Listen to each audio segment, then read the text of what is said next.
زندگی کب اچانک سے کروٹ بدل لے کچھ نہیں کہا جا سکتا۔ میری زندگی بھی اچھی خاصی گزر رہی تھی۔ ہماری چھوٹی سی فیملی تھی، ماں باپ، ایک بہن اور میں ایک کمپنی میں نوکری کرتا تھا۔ ماں میری شادی کی خواہش مند تھی اور میرے لیے رشتے دیکھ رہی تھی۔ تو پھر اچانک سے ملک میں کرونا وائرس پھیلا۔ ملک کے حالات بھی بہت متاثر ہوئے۔ جس کمپنی میں کام کرتا تھا اس کمپنی نے اپنے بہت سے ملازمین کو نوکری سے فارغ کر دیا۔ کام کے لیے بہت مارا پھرا، کہیں کام نہیں ملا۔ کرونا وائرس تو کنٹرول ہو گیا لیکن حالات کنٹرول میں نہ آئے۔ کرونا وائرس کے بعد پاکستان میں کام ملنا مشکل ہو گیا تھا اور 2 وقت کی روٹی کے بھی لالے پڑ گئے تھے۔ میں نے مشکل سے کچھ ادھر ادھر سے ادھار مانگ کر اور کچھ لوگوں کے تعاون سے میں نے دبئی کا ویزا لگوایا اور دبئی چلا گیا۔ دبئی پہنچ کر کام تلاش کر رہا تھا کہ ایک عربی عورت سے پالا پڑا۔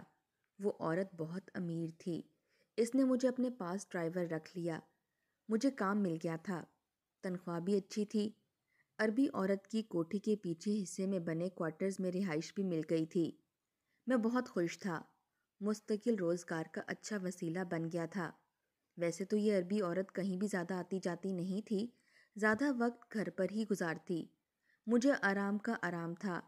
عربی عورت گھومنے پھرنے کی اتنی شوقین نہیں تھی، اس لیے مجھے اسے کہیں لانا لے جانا کم ہی پڑتا۔ ہر مہینے عربی عورت ایک بار ہی گھر سے باہر جاتی تھی اور مجھے اس پر بہت حیرت ہوتی تھی، کیونکہ یہ عربی عورت کسی کام سے نہیں بلکہ ایک عربی گھوڑا خریدنے کے لیے ہی جاتی تھی۔ پیسے والوں کے بھی اپنے چونچلے ہوتے ہیں۔ مجھے بہت زیادہ حیرت ہوتی تھی، کہاں ہم لوگ جو 3 وقت کی روٹی کے لیے ملک سے بھی باہر مزدور بنے ہوئے تھے، اور کہاں یہ پیسے والے جو اپنا پیسہ ہر مہینے کے بعد ایک نیا عربی گھوڑا خریدنے پر خرچ کر رہے تھے، گویا دنیا میں اس پیسے کا اور کوئی استعمال رہ ہی نہ گیا ہو۔ شروع میں تو میرے ذہن میں ایسی ہی باتیں آتی تھیں۔ یہ عجیب بات تھی کہ یہ عربی عورت ہر مہینے 10 لاکھ کی رقم خرچ کر کے ایک عربی گھوڑا خریدے اور مہینے بعد وہ عربی گھوڑا واپس بیچ کر ایک نیا عربی گھوڑا خرید کر اپنے ساتھ گھر لے آتی۔ جب 3 مہینے تک کا وقت گزر گیا تو مجھے تجسس ہونے لگا۔ مختلف قسم کے سوال ذہن میں آنے لگے۔ میں ہر بار نیا عربی گھوڑا خریدنے پر یہی سوچتا کہ پہلے گھوڑے کو خریدنے اور پھر بیچنے کی وجہ کیا تھی، اور یہ سوال ظاہر ہے کہ میں اس عربی عورت سے نہیں پوچھ سکتا تھا۔ مجھے عربی عورت کے پاس ملازمت کرتے ہوئے 4 مہینے ہو گئے تھے۔ اس مہینے بھی اس عربی عورت نے 10 لاکھ کا ایک نیا عربی گھوڑا خریدا تھا۔ اب تو میرا تجسس اپنے عروج پر تھا۔ مجھے دن بھر اور تو کوئی کام ہوتا نہیں تھا، اس لیے میں اس عربی عورت اور اس کے گھوڑوں کی خریداری پر ہی سوچ بچار کرتا رہتا کہ آخر اس عربی عورت نے عربی گھوڑا خریدا کیوں؟ خرید ہی لیا تھا تو بیچا کیوں؟ بیچ ہی دیا تھا تو پھر سے نیا کیوں خریدا؟ یہ بات ایک معمول سے ہٹ کر ہی تھی، اس لیے 4 مہینے بعد ہی صحیح لیکن میں اس پر سوچنے لگا اور غیر محسوس انداز سے میں اس عربی عورت اور اس کے لائے گئے گھوڑوں پر نظر بھی رکھنے لگا۔ عربی عورت بالکل اکیلی رہتی تھی۔ اس کے ساتھ اس کے شوہر اور بچوں میں سے اور کوئی بھی نہیں تھا، اور عربی عورت اپنا سارا وقت اس گھوڑے کے ساتھ ہی گزارتی جسے وہ خرید کر لاتی تھی۔ وہ ایک گھوڑے کا بھی انسانوں کی طرح خوب خیال رکھتی، بازار سے گھوڑے کے لیے تیار کی گئی اسپیشل خوراک منگواتی، اسے سارا دن اپنے ساتھ ہی رکھتی۔ چند دن اس عربی عورت اور گھوڑے کی روٹین پر نظر رکھنے کے بعد میں نے یہی نتیجہ نکالا کہ اکیلی عورت اپنا دل بہلانے کو ہی عربی گھوڑا پالتی ہے، لیکن پھر بیچ کیوں دیتی ہے؟ یہ سوال پھر بھی موجود تھا۔ میں نے زیادہ سوچ بچار نہ کی اور اس عورت اور گھوڑے کو ان کے حال پر چھوڑ کر اپنے کام پر توجہ دینے لگا۔ میں اپنے حال میں مگن اور خوش ہو کر اپنی توجہ عربی عورت کے گھوڑوں والے پر اسرار شوق سے ہٹا چکا تھا۔ لیکن ایک دن بہت ہی عجیب بات ہوئی۔ روٹین کے مطابق عربی عورت پہلا عربی گھوڑا بیچنے جا رہی تھی کہ میں نے دیکھا اس عربی گھوڑے کو بیچنے کے لیے لے جاتے وقت عربی عورت کی آنکھوں میں آنسو تھے۔ وہ رو رہی تھی۔ مجھے اس کے رونے کی بالکل سمجھ نہیں آئی، لیکن اس کا رونا بہت ہی عجیب لگا۔ ایک گھوڑے کے لیے رونا؟ میں سوچتا ہی رہ گیا اور سوچتے سوچتے مجھے اچانک سے یاد آیا کہ عربی عورت صرف آج نہیں رو رہی، بلکہ یہ جب بھی گھوڑا بیچنے جاتی ہے تو خوب روتی تھی، لیکن میں پہلے یہ بات نوٹ نہیں کر سکا تھا۔ اب تو میرا سویا ہوا تجسس پھر سے جاگ اٹھا۔ کچھ بھی ہوتا میں اس سب کی وجہ جاننا چاہتا تھا، اس لیے میں نے پھر سے اس بات کو سوچنا اور عربی عورت اور اس کے لانے والے گھوڑوں پر نظر رکھنا شروع کر دی۔ اس بار مجھے ایک اور نئی بات معلوم ہوئی۔ جو بھی نیا گھوڑا عربی عورت لاتی وہ عموماً اسے رات لان میں ہی باندھ دیتی تھی، لیکن جب اسے گھوڑا بیچنا ہوتا تو اس سے ایک رات پہلے وہ اس گھوڑے کو اپنے کمرے میں لے جاتی اور اگلے دن روتے ہوئے اسے بیچ کر دوسرا گھوڑا لے آتی۔ میں جتنا سوچتا اتنا ہی الجھتا۔ میری سمجھ میں کچھ نہیں آ رہا تھا، لیکن میری حیرت اور میرا تجسس بھی دن بدن بڑھتا ہی جا رہا تھا۔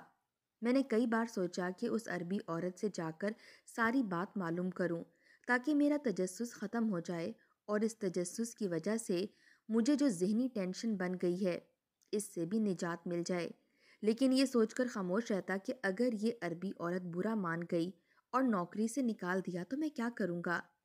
اچھی بھلی نوکری ایک گھوڑے اور اس کے تجسس کی وجہ سے چھوٹ جاتی، یہ مجھے منظور نہیں تھا، اس لیے خاموش رہا۔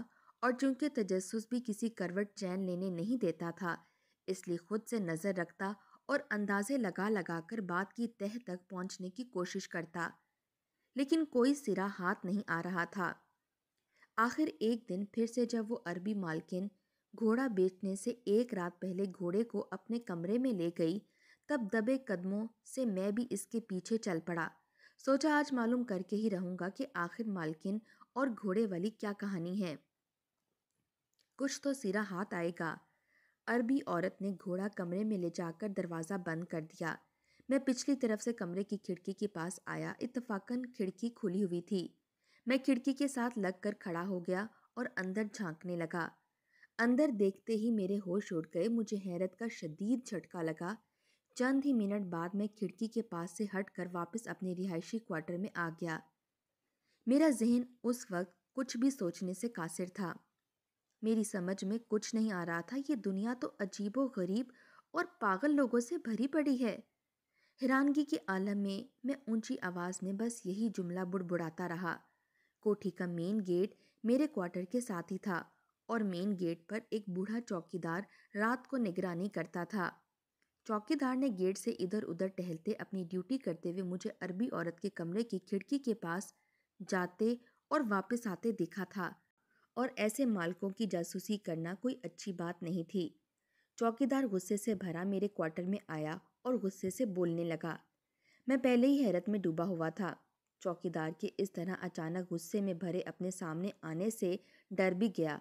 وہ اونچی اونچی آواز میں پوچھ رہا تھا کہ میں مالکن کی کھڑکی سے لگ کر جاسوسی کیوں کر رہا تھا۔ کچھ دیر تو میں خاموش رہا۔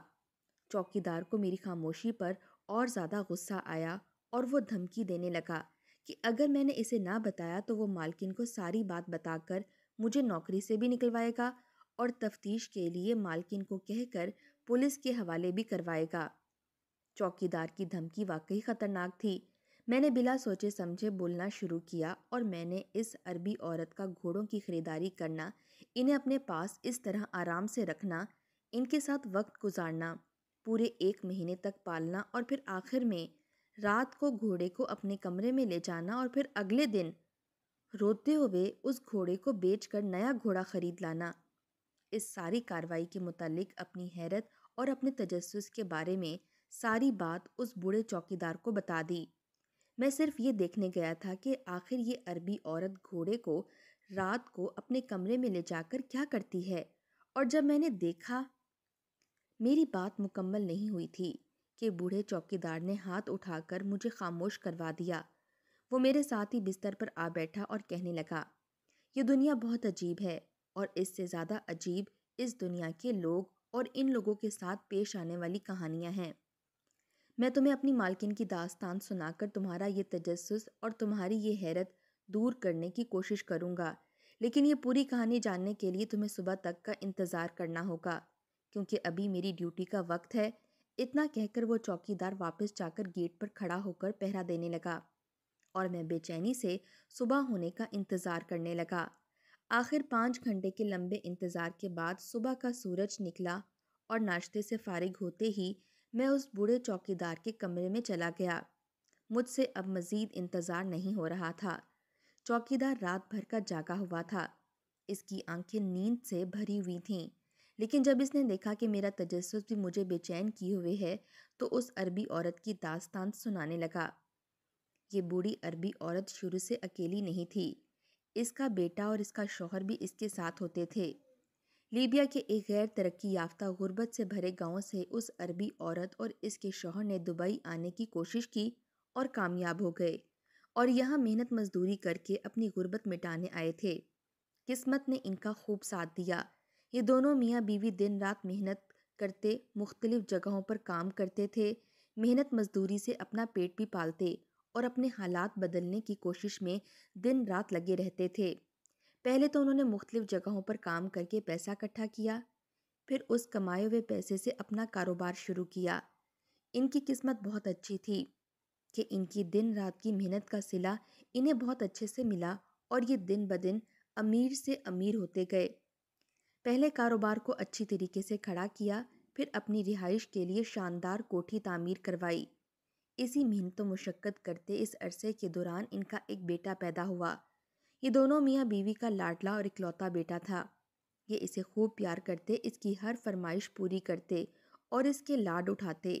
ان کے دن پھر گئے تھے، کاروبار اچھا چل رہا تھا، رہائش کے لیے شاندار کوٹھی بھی تھی، اولاد بھی تھی، ان کی زندگی آرام اور سکون سے گزر رہی تھی۔ یہ ایک مکمل گھرانہ تھا۔ کبھی کبھی یہ دونوں اپنے بیٹے کو ساتھ لے کر گھومنے پھرنے بھی نکل جاتے۔ ان کا بیٹا جیسے جیسے بڑا ہوتا گیا، ان دونوں میاں بیوی کی اپنے بیٹے سے محبت بھی بڑھتی گئی۔ ان کے بیٹے کو گھوڑوں سے بہت لگاؤ تھا۔ وہ اکثر ان سے گھر میں گھوڑا پالنے کی فرمائش کرتا تھا، لیکن اس عربی عورت کو گھوڑے پسند نہیں تھے، اس لیے وہ انہیں گھر میں رکھنے کی اجازت نہیں دیتی تھی۔ اپنے بیٹے کی باقی سب فرمائشیں یہ پوری کرتے تھے۔ اس کے شوہر کو تو گھر میں گھوڑا رکھنے پر کوئی اعتراض نہیں تھا۔ ایک دو بار بیٹے کی فرمائش پر وہ گھوڑا لے بھی آیا، لیکن اس عورت نے اسے گھر میں نہ رکھا اور دوسرے ہی دن واپس بھجوا دیا۔ یہاں آس پڑوس کی کوٹھیوں والوں نے بھی گھوڑے رکھے ہوئے تھے۔ ان کا بیٹا پڑوس میں جا کر ہمسایوں کے گھوڑوں سے کھیلتا، دن بھر گھر سے باہر ان کے ساتھ رہتا۔ ہمسایوں کا گھوڑا بھی اس لڑکے کا عادی ہو گیا۔ یہ عربی عورت ویسے تو گھوڑے اپنے گھر میں رکھنے کی اجازت نہیں دیتی تھی، لیکن جب اس کا بیٹا باہر جا کر ہمسایوں کے گھوڑے کے ساتھ کھیلتا تو منع بھی نہیں کرتی تھی۔ وہ لڑکا اکثر ہمسایوں کے گھوڑے کو اپنے گھر بھی لے آتا اور لان میں باندھ دیتا۔ ایک دن اس کے بیٹے نے گھوڑے کو لان میں لا کر باندھا اور خود دوستوں کے ساتھ کہیں باہر کھیلنے چلا گیا۔ گھوڑا کچھ دیر تو آرام سے بندھا رہا، لیکن پھر جب وہ لڑکا اس کے پاس نہ آیا تو گھوڑے نے زور لگا کر اپنی رسی کھولی اور لان میں پھرنے لگا۔ گھر میں موجود مالی کا دھیان بھی اس کی طرف نہیں گیا۔ گھوڑے نے چل پھر کر کافی لان خراب کر دیا۔ جب مالکن نے خراب ہوا لان دیکھا تو اسے بہت غصہ آیا۔ اس نے بہت محنت اور شوق سے سارا لان سجایا تھا۔ جیسے اس گھوڑے نے خراب کر دیا، اس نے دیکھتے ہی گھوڑے کو خوب مار کر گھر سے باہر بھگایا اور اپنے بیٹے کو بھی خوب ڈانٹا۔ عربی عورت کا بیٹا اس کے بعد اس گھوڑے کو اپنے گھر نہ لایا، لیکن باہر اس کے ساتھ کھیلتا رہتا تھا۔ ایسے ہی ایک دن اس کا بیٹا ہمسایوں کی اجازت سے ان کے گھوڑے کو لے کر باہر ٹہلنے گیا۔ باہر گھومتے پھرتے وہ بہت لطف اندوز ہو رہا تھا اور اپنے کھیل میں مگن تھا۔ گھوڑا بھی ایک سائیڈ آرام سے بیٹھا ہوا تھا کہ اچانک ایک گاڑی بچے کے سامنے آئی اور بچہ اس سے ٹکرا گیا۔ گاڑی والا بھی اس حادثے کے لیے تیار نہیں تھا۔ بچہ اچانک سے اس کے سامنے آیا تھا۔ اس نے بچانے اور بریک لگا کر گاڑی روکنے کی کوشش کی تھی، لیکن نصیب میں حادثہ لکھا تھا سو ہو گیا۔ بچے کا نچلا دھڑ بہت بری طرح سے گاڑی کے ٹائروں تلے کچلا گیا تھا۔ جس وقت حادثہ پیش آیا، آس پاس کوئی راہگیر یا دوسرے لوگ موجود نہیں تھے۔ گاڑی والا خوف زدہ اور حواس باختہ ہو کر زخمی بچے کو وہیں چھوڑ کر بھاگ گیا۔ گھوڑے نے سارا حادثہ دیکھا تھا۔ وہ دوڑتا ہوا بچے کے پاس آیا۔ بچہ بے ہوش تھا۔ گھوڑے نے منہ لگا کر تھوڑا بے چین ہو کر اس بچے کو اپنی جانب متوجہ کرنے کی کوشش کی، لیکن بچہ تو بے ہوش تھا۔ دوڑتے ہوئے گھوڑے نے بھاگ جانے والی گاڑی کا بھی دور تک پیچھا کیا، لیکن جانور تھا پکڑ نہیں سکا۔ گھوڑا واپس بچے کے پاس آیا۔ وہ ہنوز بے ہوش پڑا تھا اور ابھی تک وہاں سے کسی ایسے آدمی کا گزر نہیں ہوا تھا جو اسے دیکھ کر اٹھاتا اور ہسپتال لے جاتا۔ گھوڑے نے یہاں وہاں دوڑ لگائی، آخر اسے ایک راہگیر نظر آیا۔ وہ اس کے پاس پہنچا اور اسے وہاں پڑے بے ہوش زخمی بچے کی طرف متوجہ کرنے کی کوشش کی۔ آدمی نے پہلے تو دھتکار کر بھگانے کی کوشش کی، لیکن جب گھوڑا نہ ٹلا تو آدمی نے کچھ سمجھنے کی کوشش کرتے ہوئے اس جانب دیکھا اور زخمی بچے تک پہنچ گیا۔ اس نے ایمبولینس بلائی اور بچے کو ہسپتال پہنچا دیا۔ گھوڑا وہاں سے دوڑتا ہوا عربی عورت کے گھر آیا اور گیٹ پر کھڑا ہو گیا۔ وہ بے زبان جانور تو اپنی طرف سے ثانیہ کی اطلاع دینے کی کوشش کر رہا تھا، لیکن ہم لوگوں کو سمجھ نہیں آ رہی تھی کہ گھوڑا بار بار گیٹ سے اندر داخل ہونے کی بھی کوشش کرتا رہا۔ بہت دھتکارا بھگایا لیکن گھوڑا ٹلتا ہی نہیں تھا۔ آس پاس کے لوگ بھی شور سے باہر نکل آئے اور دیکھنے لگے۔ اس عربی عورت کو پہلے گھوڑوں سے چڑ تھی اور اس دن تو یہ گھوڑا حد ہی کیے جا رہا تھا۔ گھوڑے کی وجہ سے تو تماشا ہی لگ گیا تھا۔ عربی عورت شدید غصے میں آ گئی اور اس نے چوکیدار کی بندوق سے گھوڑے پر فائر کھول دیا۔ گھوڑے کے سر کا نشانہ تھا، وہ وہیں مر گیا۔ عربی عورت غصے سے واپس کوٹھی میں چلی گئی۔ اس وقت تو شدید غصے اور چڑ کی حالت میں اسے یاد نہیں رہا کہ اس کا بیٹا اس گھوڑے کو لے کر ہی باہر ٹہلنے گیا تھا، لیکن جب 2 گھنٹے گزر گئے اور اس کا بیٹا اسے کہیں نظر نہ آیا تو اسے یاد آیا کہ اس نے ملازموں کو باہر دوڑایا۔ خود ہمسایوں کے گھر کو گئی۔ انہیں بچے کے بارے میں کچھ علم نہیں تھا، البتہ اپنا گھوڑا مارے جانے پر وہ ضرور رنجیدہ تھے۔ ملازموں کو بھی یہاں وہاں ڈھونڈنے سے نہ بچہ ملا اور نہ ہی بچے کا سراغ۔ اب تو اسے شدید بے چینی ہوئی۔ اس نے فوراً سے فون کر کے اپنے شوہر کو بلایا، اسے بچے کی گمشدگی کی اطلاع دی۔ ان کی اکلوتی اولاد تھا۔ اس کے شوہر کے بھی ہاتھ پاؤں پھول گئے۔ بچے کو بہت ڈھونڈا لیکن اس دن بچے کا سراغ نہ ملا۔ پولیس میں اطلاع کروائی۔ آخر پولیس میں اطلاع دینے کے 24 گھنٹے بعد انہیں بچے کی خبر ملی۔ وہ ہسپتال میں تھا۔ یہ بھاگم بھاگ ہسپتال پہنچے۔ بچہ ابھی تک ایمرجنسی میں تھا۔ حادثے اور اس کے خوف نے بچے کے ذہن پر بھی برا اثر ڈالا تھا اور گاڑی کے ٹائروں تلے کچلے جانے سے بچے کا نچلا دھڑ مفلوج ہو گیا تھا۔ بچے کو ہسپتال تک پہنچانے والا راہگیر خدا ترس آدمی تھا۔ وہ گزشتہ رات سے بچے کے پاس ہی ٹھہرا ہوا تھا۔ جب اس آدمی کو معلوم ہوا کہ بچے کے والدین مل گئے ہیں تو اس آدمی نے ان سے مل کر انہیں سارے واقعے سے آگاہ کیا کہ کس طرح بچہ اکیلا زخمی حالت میں بے ہوش پڑا تھا اور کیسے اس کے پاس موجود گھوڑے نے اس آدمی کو اس کی جانب متوجہ کیا، ورنہ ڈاکٹرز کا کہنا تھا کہ اگر 15 منٹ کی مزید تاخیر ہو جاتی تو بچے کا بچنا ناممکن تھا۔ اب اس عربی عورت کو بھی کل کا سارا واقعہ یاد آ گیا کہ کیسے وہ گھوڑا بے چین تھا، جیسے کچھ بتانا چاہتا ہو لیکن یہ نادان لوگ سمجھ ہی نہیں سکے۔ عورت کو اب بہت پچھتاوا ہوا۔ اس نے ناحق میں ہی ایک بے زبان جانور کو مار دیا تھا، جبکہ وہ بیچارہ تو ان کی مدد ہی کر رہا تھا۔